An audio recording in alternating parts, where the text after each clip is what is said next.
একে দেখে আপনারা হয়তো অনেকেই চিনতে পারছেন, বহুদিন ধরে লড়াই করছে ভালো হওয়ার জন্যে। দেখুন বেডশুলগুলো অনেক ছোট হয়ে গেছে, আর কদিনের মধ্যেই বেডশুলগুলো শুকিয়ে যাবে। আর স্যালাইন চলছে, কারণ কেন একটু পেটের গন্ডগোল হয়েছিল। আর সবথেকে বড় কথা, অনেক লড়াই করছে বেঁচে ওঠার জন্যে। আমরাও চেষ্টা করছি ওকে একদম আগের মতন পজিশানে ফিরিয়ে দেওয়ার জন্যে। তারপরে ভগবানের ইচ্ছা আর আমাদের চেষ্টা অবশ্যই বৃথা যাবে না। তো সেই জন্য এখন একটু স্যালাইন দিয়ে নেবো, আর স্যালাইন দিয়ে মেডিসিন দেওয়ার পরে আবার ড্রেসিং করব। আর অনেকটা আগের থেকে অনেকটা ভালো আছে। হাঁটা চলা হয়তো এখনও শুরু করিনি, অ্যাক্টিভিটি কিন্তু অনেকটা ভালো আছে। তো সেই জন্যই দেখতে পাচ্ছেন। আর এত ভদ্র, এত শান্ত, আর নিজেরই কষ্ট লাগে। কারণ কেন জানেন তো, এই যে এদেরকে সেবা দিতে দিতে না, আর মানে কি বলবো, আপনারা কতটা বুঝতে পারবেন আমার ফিলিংসটা জানি না, কিন্তু খারাপ লাগে যে ডগি সারাক্ষণ ঘুরে দৌড়ে বেড়াতো, সে একেবারে পড়ে গেছে। তাকে তুলতে পারছি না, দাঁড় করাতে পারছি না, সেই চেষ্টাতেই আছি সেবামূলক কাজে। তো এইটাই তো ধৈর্য।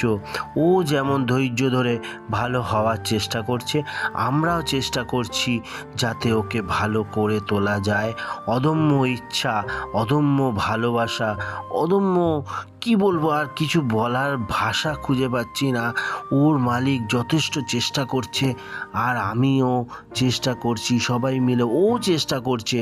এইসব ক্ষেত্রে কিন্তু অনেক সময় ডগি এত সময় দেয় না, কিন্তু এই ডিসটেম্পার থেকে রিকভার করার পরে কিন্তু দেখতে পাচ্ছেন বডি কিন্তু ব্লিঙ্ক করছে। ডিসটেম্পার থেকে রিকভার করার পরে কিন্তু অনেক মাস হয়ে গেল ও কিন্তু একেবারে শুয়ে আছে।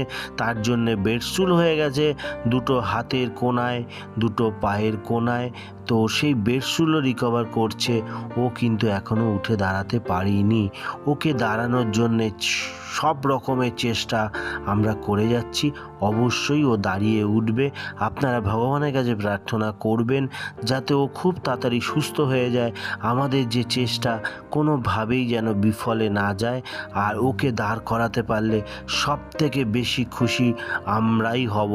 হ্যাঁ, যে ওর মালিক, সে যেমন টাকা খরচা করছে, আমি তেমন ধৈর্য দিয়ে চেষ্টা করছি ও ভালো হয়ে উঠুক।